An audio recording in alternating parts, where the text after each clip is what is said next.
Please stop expecting Julian to come back for family events.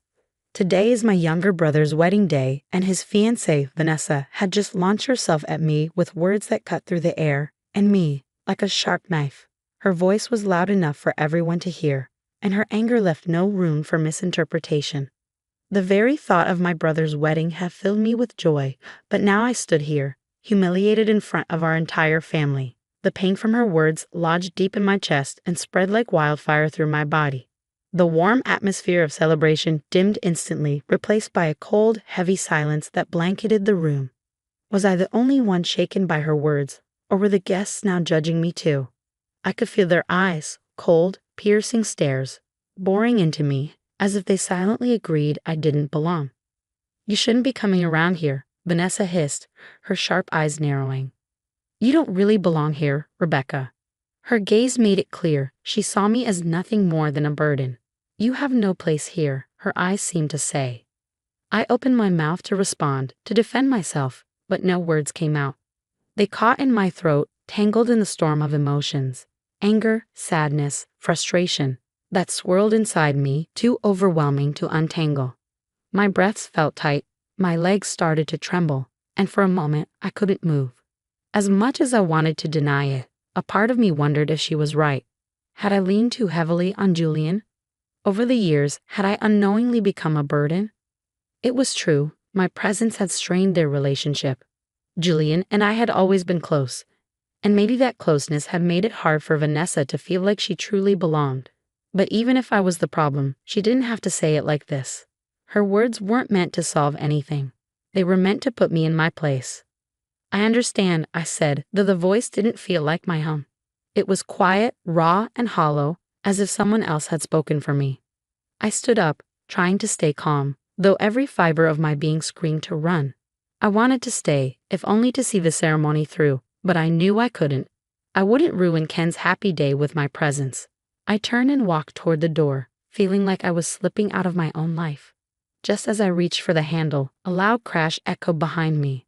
I turned to see a chair had fallen, the noise breaking the heavy silence that had filled the room. "My name is Rebecca. I'm 32 years old, and sometimes I wonder how different life would have been if that accident hadn't happened. Julian and I lost our parents when I was 11 and he was just 8. They were coming back from a weekend trip when the accident occurred. By the time we got to the hospital, they were gone. It felt as though the entire world had gone silent. I couldn't process what had happened. My only clear memory from that day was Julian's small hand trembling in mine. After that, we went to live in a children's home. The staff were kind, and we quickly grew close to the other kids. But no matter how familiar our surroundings became, there was always an ache inside me, a hollow, unfillable void.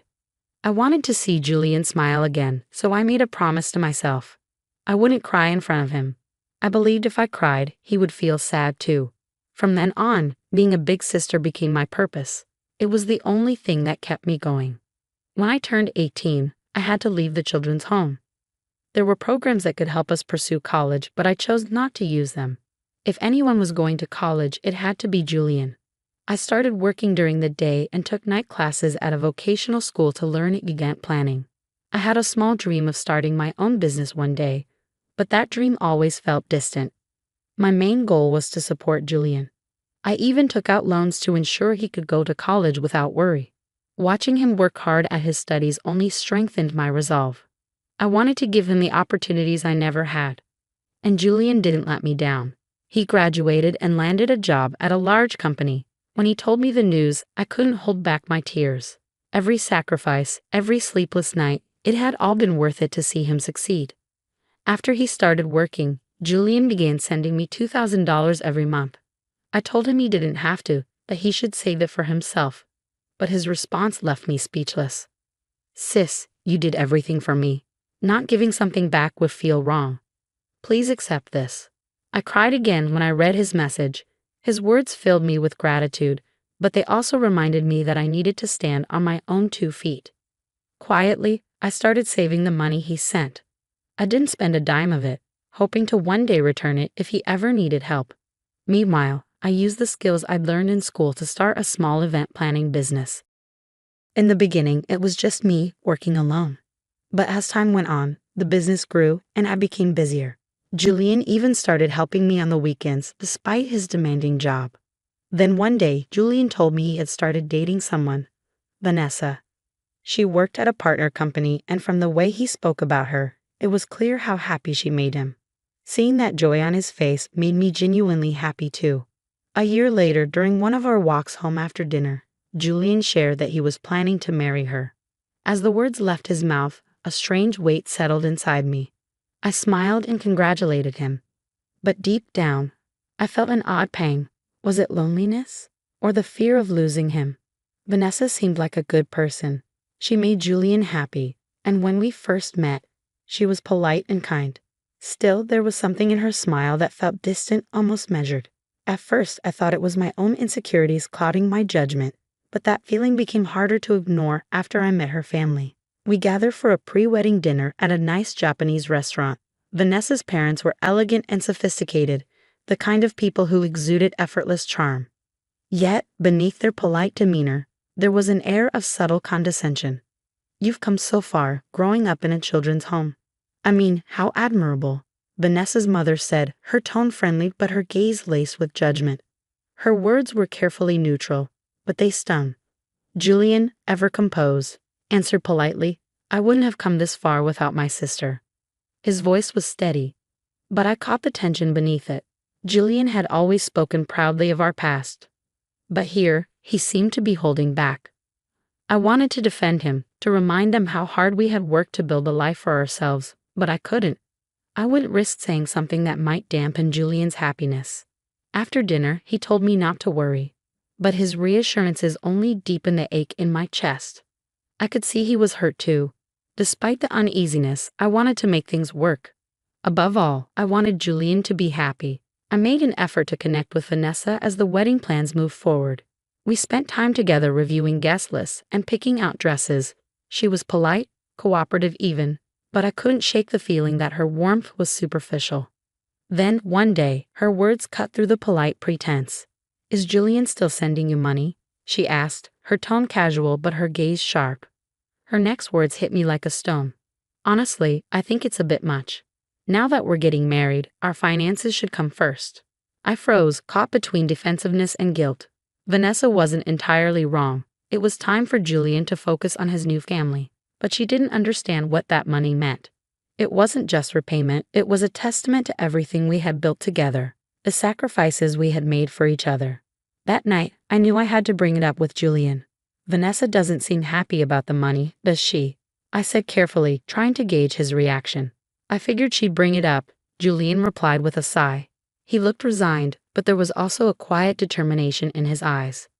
"Maybe it's time to stop," I said, the words heavy on my tongue. "You have a family to focus on now."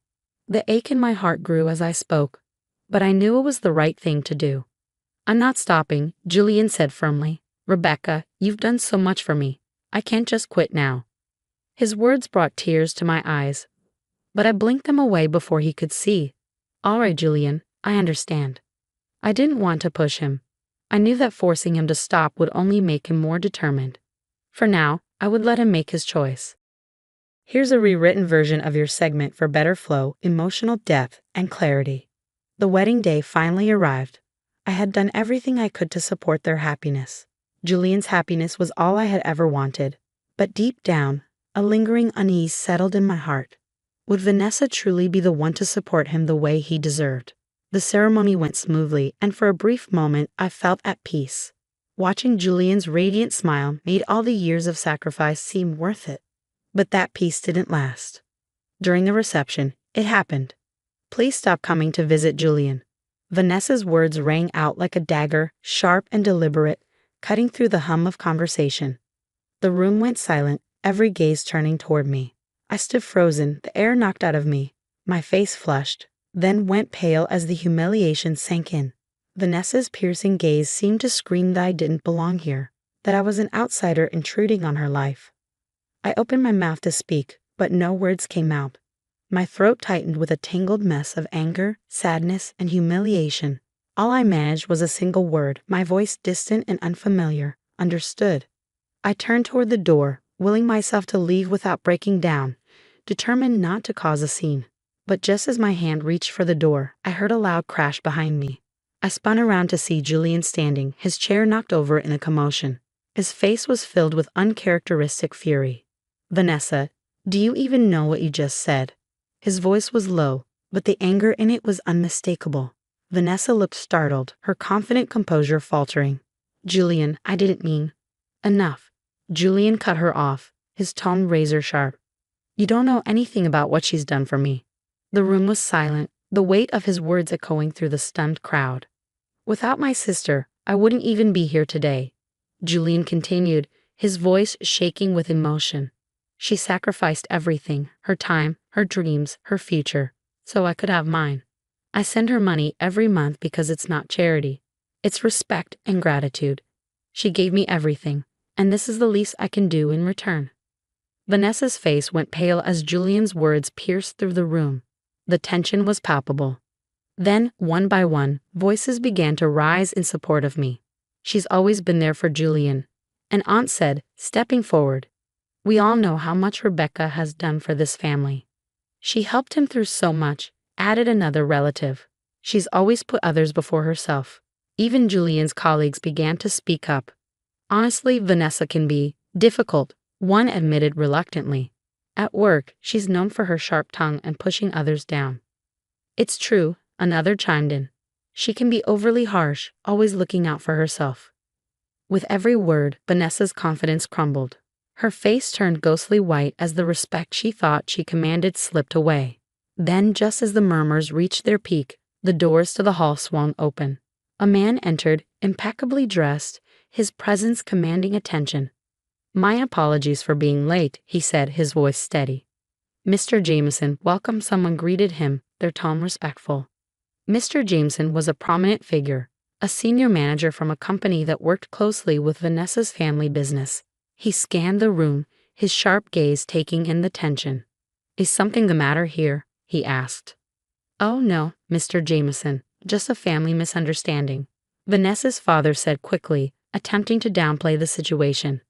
Mr. Jameson's eyes settled on me. "You must be Rebecca. I've heard impressive things about your event planning company." I blinked, caught off guard. "Thank you, Mr. Jameson," I said, my voice hesitant. He nodded. "Rebecca is a foster home graduate, correct?" "I grew up in foster care myself." The room fell silent, the weight of his revelation settling over everyone. "I've always respected those who overcome adversity," Mr. Jameson continued, his tone firm. "Rebecca's work reflects that spirit. At our company, we choose partners based on merit, not background. Excluding someone because of their past is not only unfair but goes against our values." Vanessa's father looked visibly uncomfortable, his face paling as Mr. Jameson's words landed.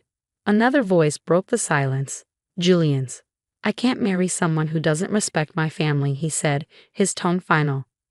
Vanessa's face twisted in disbelief, but she couldn't form a response. Julian crossed the room and hugged me tightly, his voice breaking as he spoke. "Thank you, Rebecca, for everything, for always being there for me." Tears welled in my eyes as I hugged him back.